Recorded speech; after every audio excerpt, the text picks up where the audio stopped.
Hey guys, welcome back to Reviews and How-Tos. I'm Tyler. Today we're going to be checking out this cordless drill, and Faboka was nice enough to send this over to us for us to check out. Now, you see these panels behind me? I used this to hang those up, so obviously it works.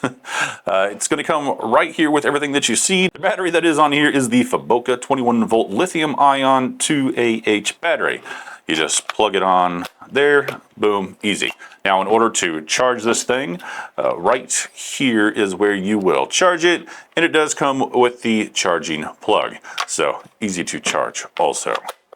It is not a brushless. If I push this, you can see those sparks and stuff in there, so just know that. It's going to come with a whole bunch of adapters and stuff here. It's going to come with some of your drywall anchors and some screws.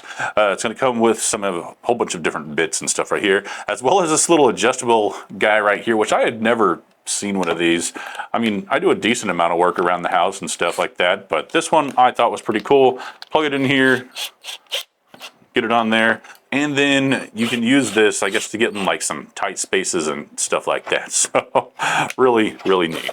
It's also adjustable up here, so if you want to take this down, it'll automatically stop for you so that you don't over tighten things. And then if you want to go full throttle, boom, right there you go. You can do that as well. Overall, like I said, I think it's cool, works well, did the job back here. So if you're interested in something like this, go ahead and check this one out from Faboka.